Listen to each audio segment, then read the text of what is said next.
Then we can maybe go into our last talk of this session, which is from fukami. He will talk about how does the CRA, which means the Cyber Resilience Act, potentially impact the RIOT community, so all of us. And if I'm correct, there will be an online talk, right? Yes. So fukami works as the head of the Brussels at CrabNebula. It's really far away from us.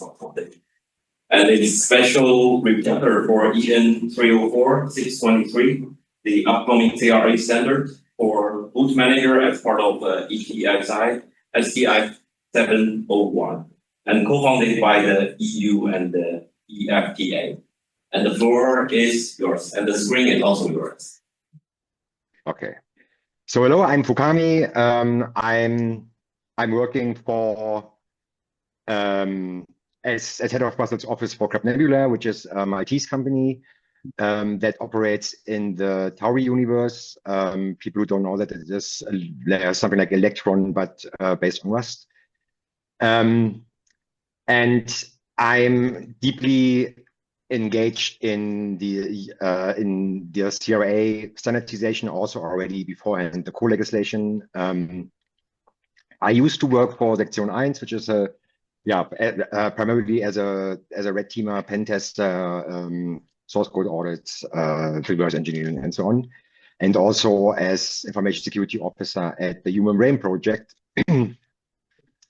And my last job was at the Linux Foundation. Beforehand, this is where all of my, I would say, Brussels wisdom comes from, is advocating for digital rights. So basically like data protection, copyright, free speech, and net neutrality. And the things that I'm going to talk about is, I'll give you a little intro into what's called the NLF, the new legislative framework, then some of the core basics of the CRA, and then how it affects or likely affects, or where the RIOT community and the open source community in the larger scale need to think about. So it's a lot about awareness that this process is actually going on, that there is a lot going on also in the next couple of months in terms of standardization. And that is a fantastic opportunity to talk about all of these things. The new legislative framework. So what that is product legislation, or like a framework that allows manufacturers to put products on the European market. Before, like what's called the old approach, when you wanted to sell something in Europe, you had to discuss with each member state and discuss how you put your product onto their market. The new approach, 85, started with a way that there were communications, so made it easier for manufacturer actually to put something on that market. The next level, or the next stage, was in 89, what's called the global approach. So that conformity assessment is an instrument to for that market entry. And nowadays, since 15 years or so, we have what's called the new legislative framework. That is basically a bunch of horizontal regulations that deal with market surveillance, with CE, and in general the way how you make conformance or declare conformance, and also that you can actually have that shared in Europe in a very particular way. The new approach principles. So from the timeline, it came to an earlier point, but it is like what these principles are. So on one hand, it is all about when you have a product that's a harmonization. So the part that is all about the way how you put things on the market, they are only for essential requirements. They are not for any other thing that is not spelled out in the law. It's only for products that are placed on the market or put into service in in Europe and they're like for the European market. That matters a lot. And it's a term that you will hear a lot also when you hear in the future about the CRA. It's like, is it placed on the market or not? The product that is likely affected by it. What is a really important aspect here is that as a manufacturer, you don't need to use harmonized standards. They just help you to make your life a little bit easier. Later in the slides, I'm going to explain a little bit more what that means in practice. But in general, you can draw up your conformance the way you think is appropriate for your product. Some products, most products do not have a standard, so you have to come up with that anyways. Yeah, so it is just these type of standards are primarily meant for a very particular use case. So this means that they are different to others, but on the other hand, they are also strong insofar as that they are in line with European product legislation. Here, like a short picture of the three regulations I was talking about. The new legislative framework is basically the three laws. And then you have around, I think, 30 something product regulations. And then what also happened in the meantime is class actions, product liability directive, the AI Act, RED RED DA got into effect and so on. But what we are doing here is like the focus on the CRA and the sanitization request to the CRA, because that is the part that matters most. The Cyber Resilience Act. So unlike what many people think, it is not a developer or manufacturer regulation. It is a market access regulation. That means it is all about when you want to put a product on the market in Europe, you have to follow certain rules. And in the future, you also have to follow the CRA if your product contains what's called, or if your product is what's called a product with digital elements and made available on the market, which means that you are a manufacturer, or when you are not a manufacturer yourself, but you can have also another role within that new legislative framework, which is either representative or authorized representative, an importer, a distributor. That's basically it. These are the roles that you have. So for putting stuff on the market, it means you have to follow cybersecurity, essential cybersecurity requirements. Otherwise, you are not allowed to put it onto the market. It is post-market, which means you have to do that all before you put it on the market. So you have to do the conformance before you do that. And all of the enforcement mechanisms, everything that is market surveillance comes afterwards. So when you have already put that on the market.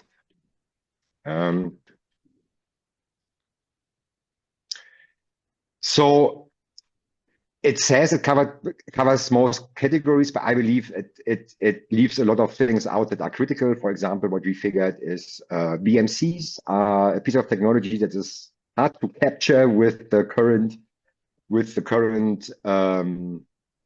kind of categorization, because it is not operating system, it is not really network management, it is not really a boot manager. So there are a number of these things, and also there are products that are not put on the market in the way it is described in the CRA. So you have, like, I don't know, a piece of hardware that does several things. And then it becomes a lot more complex what you have to do with it.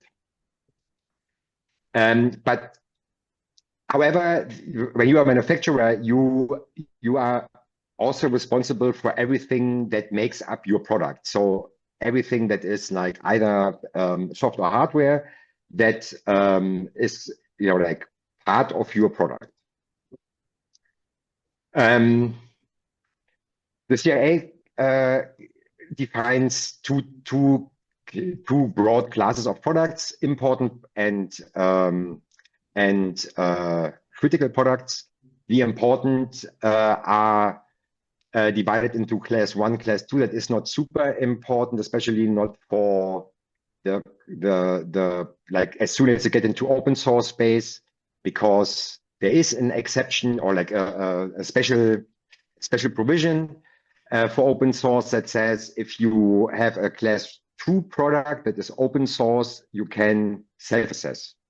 You will later see why that matters or can matter for someone who produces it. So the difference between those is the one carry like, you know, the critical function of a product, the other one when that product has a failure, that is a significant risk for a large number of stakeholders or other products.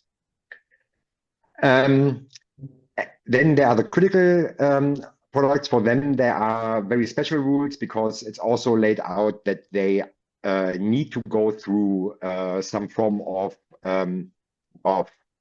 actual certification, and they are mostly like chips and things that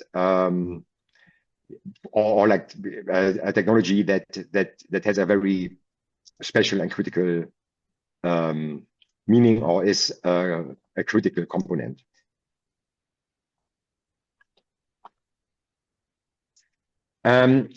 So we were talking about requirements, essential requirements. There is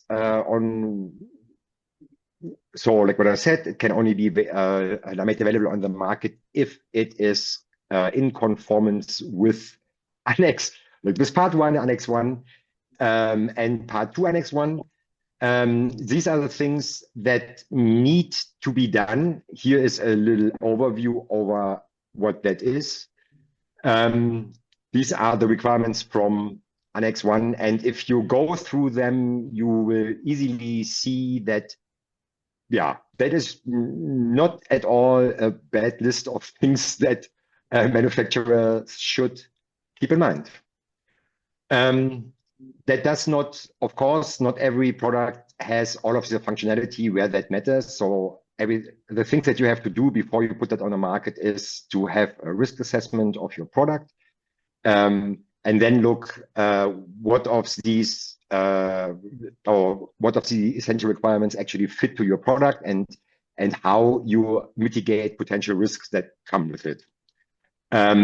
The way how it is, like the way how you have to do that is what is called, or like the idea of the intended use and foreseeable misuse. That means when I put something on a market that is, let's say, a router that has different functionality, I might decide to build conformance specifically for that product and not for all of the others. However, this is like the list of the requirements. Then there are vulnerability management requirements. They basically build down to being able to provide an SBOM on request of the Market Surveillance Authority. So you should have it ready for your product when you put it on a market. You don't need to provide it or share it with the public. You only need to share it on request with market surveillance. You have to show that you apply tests and reviews on a regular basis, and also kind of like log your activities there. You have to provide and enforce a CVD policy. That means the way how you deal with incoming information about vulnerable components or vulnerability in your product. And also, when you use components, especially open source, you are obliged to send that information back to upstream. And then, of course, if you get to know about vulnerabilities, to have to mitigate them, and then you have to do a bunch of things that belong to it. So you have to inform your users, you have to do documentation, and so on. For the reporting itself, there will be what's called single reporting platform. I think I have a little, I have a little picture of it. So on the left side, you see the tender for it because it is built in the moment. Then when it is published as a vulnerability in your product, it will be found in what's called EUVD. That is basically CVD in a European fashion. And it does not only contain the vulnerabilities from the that were reported to them. It also takes the vulnerability lookup data as an aggregator, so you find much more vulnerabilities. Yeah, so what that single reporting means is that you report 3 different things: vulnerabilities, incidents, and also there's also a mean for voluntary reporting. Yeah, so this is like what that embodies. So we can talk about that because I have already said that. The interesting part is this. So what you see here is that conformity assessment model that the CRA carries. You have a default category. That means everything that is not explicitly listed in the important or critical product categories can do self-assessment. So you do that with your internal controls. That is for design and also for the putting on the market or the lifetime that it is actually out. Then for the important one, you can choose if you use either in applied harmonized standards. So that is what we are in the moment working on. Common specifications. The difference is that it is done just by the member states in the EU. So there is very little way to influence that or using cybersecurity certification schemes. And then you have to involve a third party. So the whole idea of having important one standards is that you can self-assess, that you don't need a third party to have your conformance for your product. And that matters in many ways, in my point of view, and especially when you update stuff or change your or like what's called a substantial modification in the CRA. That makes it a lot easier because if you need to go to a third party, you always have to recertify. At least that is how the idea is in the moment. That is going to work exactly like this. Let's see. But the idea is that it is like this, so it makes it also much easier for you as a like, you know, when you use a standard that allows you to adapt relatively quickly to the changes in your software. For all of the more advanced assurance level, it gets more and more, as I said, like into the certification schemes. Then now the interesting part. So the CRA, what makes the CRA so special, beside being trying to put cybersecurity into products rather than mandating like, you know, the security of things is like just putting it over the product. It is actually a clever strategy. The question is if the framework is the right thing, because the NLF is made as a safety framework and not as a security framework. But the Commission recognized, or the legislator recognized, that there is open source as an important kind of factor in the software world, and it would be heavily affected by the CRA if you would require hard conformance for each and every project or code that is out there. So they came up with what's called the open source software steward. The steward is meant to be a supporter of an effort to provide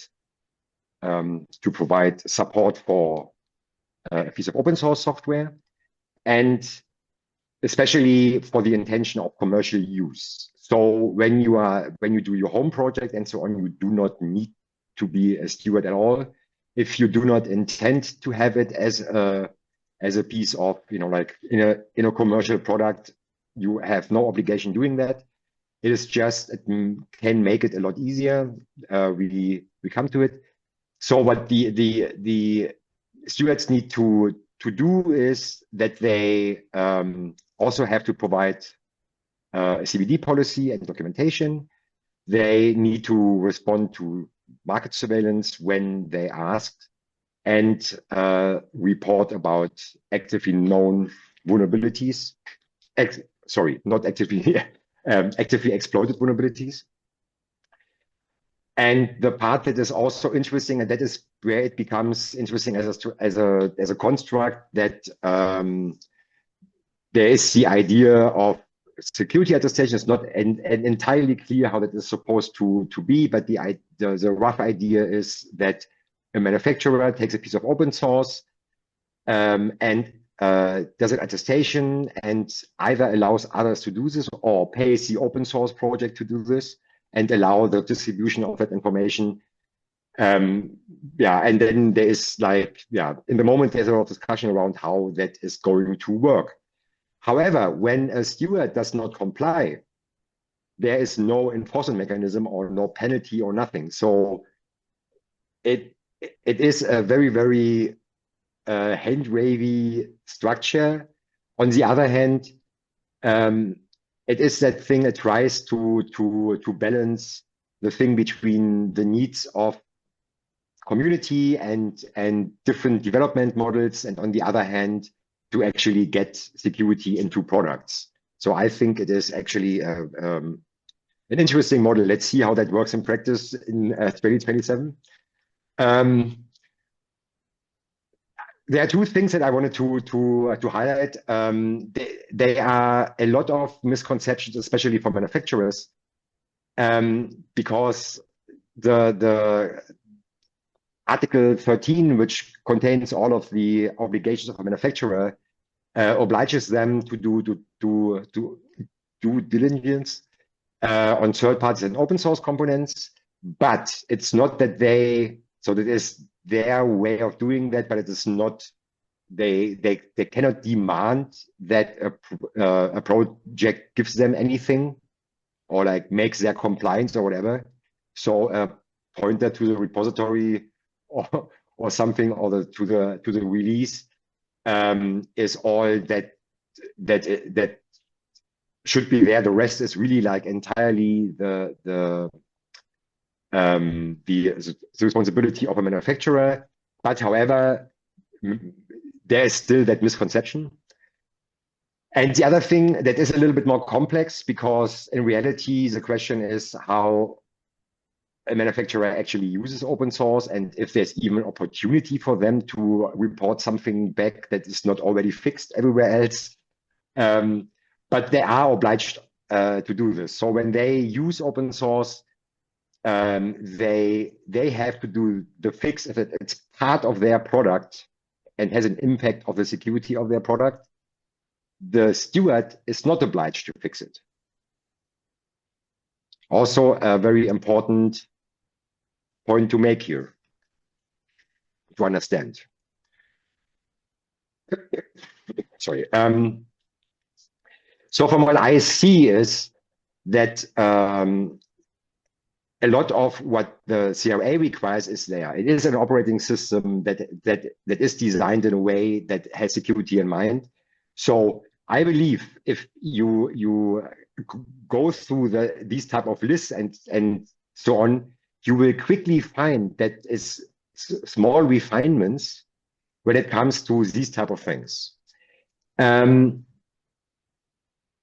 SBOMs should also not be a big problem. Extended documentation is, in my point of view, there.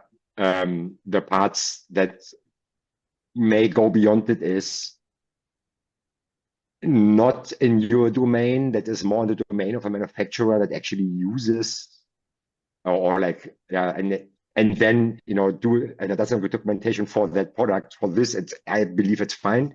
And the CBD policy is basically what you have as security in the repo, because it contains everything or most of what the CRA, in my point of view, requires. It probably would need a review. However, what is probably a little bit more complex is the question who should act as a steward, because the CRA clearly says that it cannot be a natural person, so it needs to be an association or a manufacturer or a university of anybody that is capable of saying, yeah, okay, we are the stewards, and we kind of deal with these processes.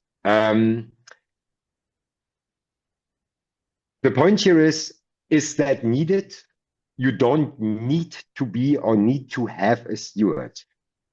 That is just not an obligation, but it can help. It can help, as I said, like with the attestation. It can help also, like in general, like open source is a way for manufacturers to share code experiences and security. What the speaker beforehand said that open source is more insecure.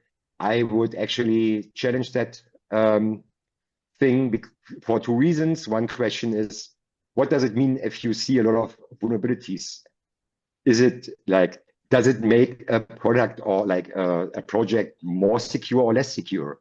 So only because you don't see vulnerabilities in closed source doesn't mean it is more secure. And also it is so gigantic. You say Linux, but you mean like a gigantic ecosystem. When you compare it to other monolithic things, then you will see it is it changes. However,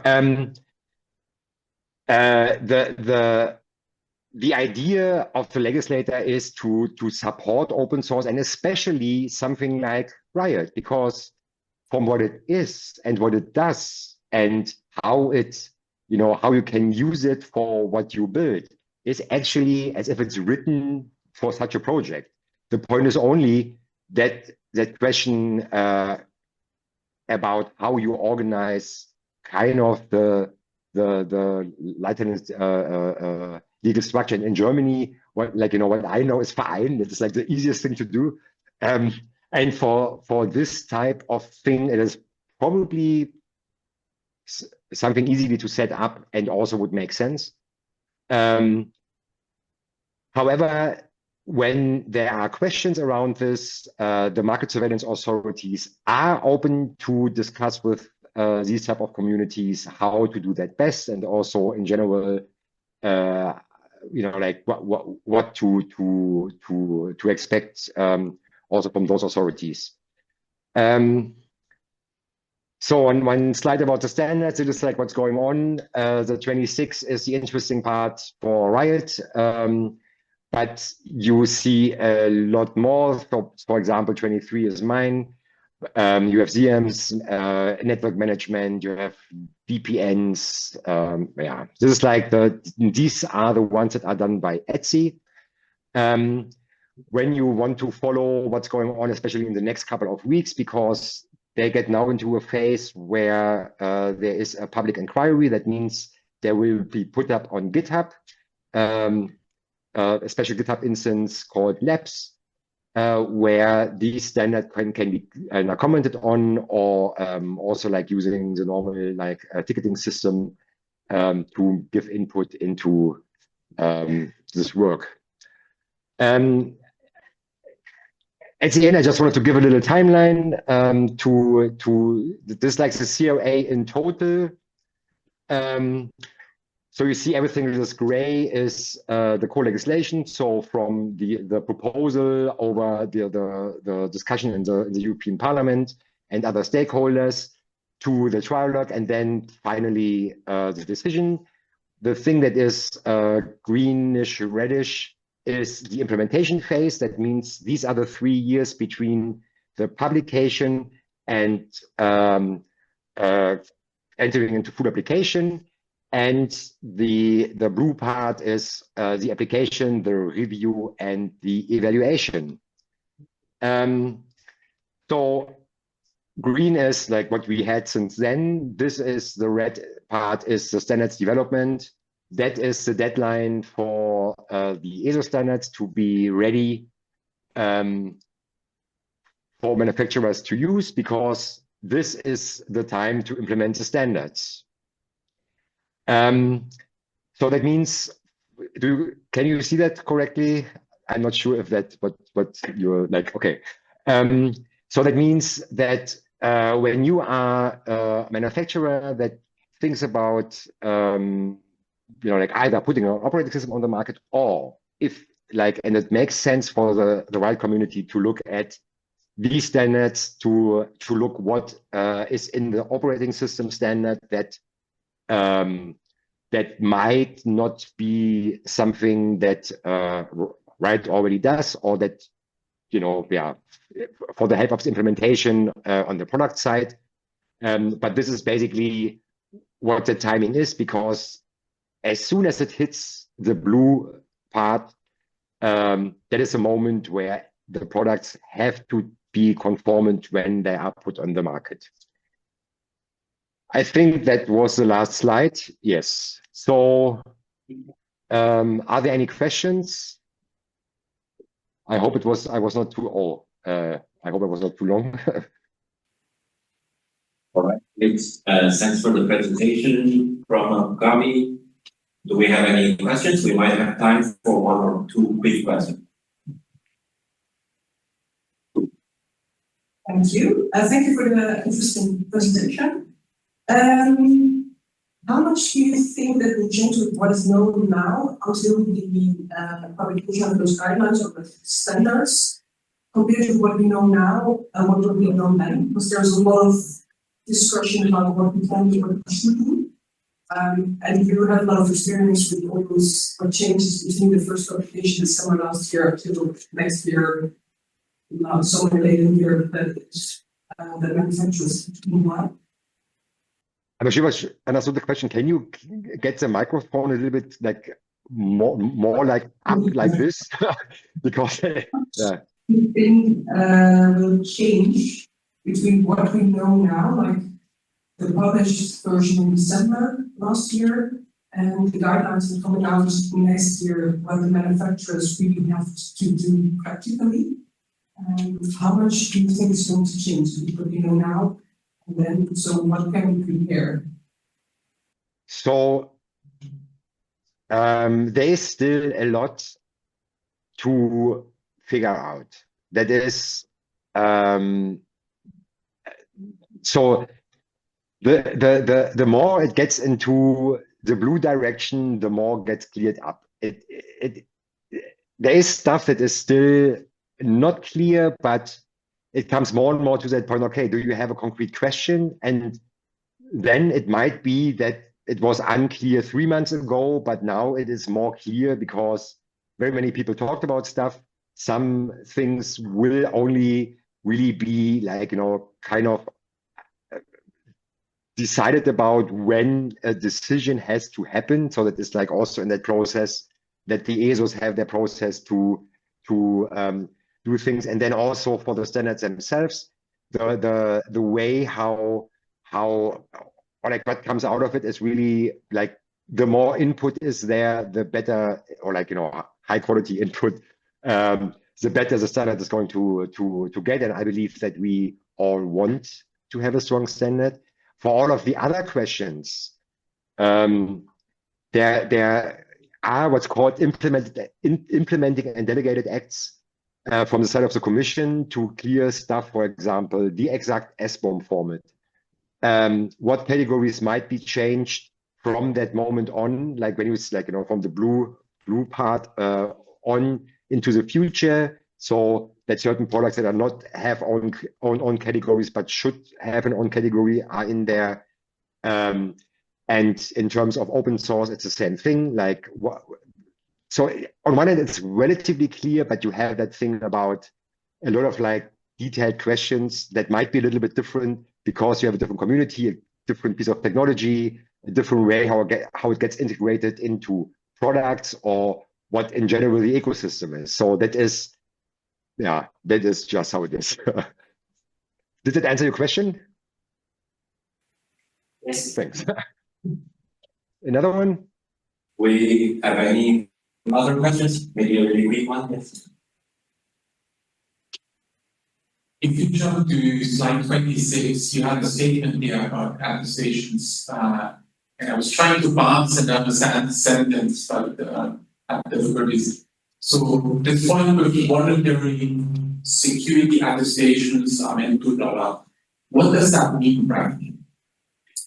So in the moment, nobody really knows what that means because attestations can mean a lot of different things. So it is, they look at what is there. There will be, I don't know, like Salsa will be looked at and other things that like from that perspective, and also the question if that's enough or what do you actually really want to have and to what degree and what can be used in what context. So the discussion is going to, or like, intensify, I would say, in the coming weeks. Because there are also people getting paid, in my point of view, or when I understood that correctly, to actually entirely look into solving this type of issue.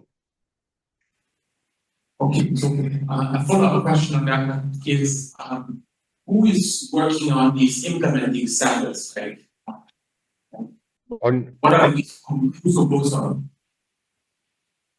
You mean I didn't fully get that. Who works on standards right now? Yeah. So these implementing standards. So like there must be companies, people somehow they get in there, and I'm wondering like who is it? So in the sanitization process, you have two large different ways of how that goes down.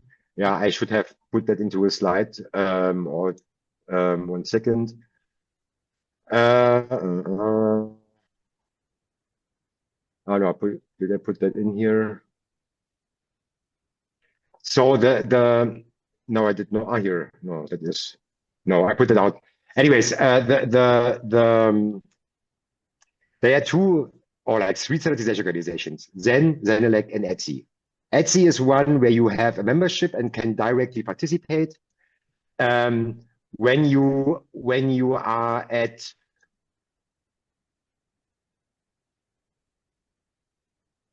here, haha.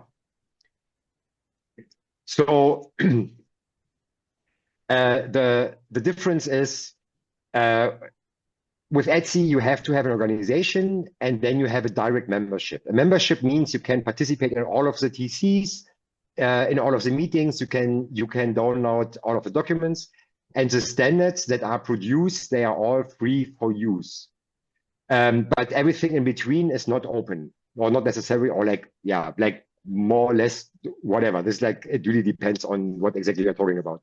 Then you have Zenelec, and they have a membership over the national sanitization bodies. That means if you want to participate, you need to become member of your national body, then get selected to take part in the work groups that deal with what you are interested in, and then you participate in these type of meetings from these work groups. So it is basically companies that are interested in doing something or that profit from conformance. This is basically what the major part is. You have also a little tiny bit of civil society that is called ANEC. Other than that, it's and more and more SMEs, but it is an exhausting process because it is really there's a lot going on. You have to follow a lot of things, and it needs a lot of also procedural knowledge that is, it boggles my mind from time to time. But yeah, that's it. Did that answer the question? Yes, thank you. Okay, thank you. All right, due to the time limit, I think we will have to stop here. And thanks again to our speaker, fukami, and all the questions and answers. And thanks to all the presenters. Thank you. Thanks to our With pleasure. for the successful session.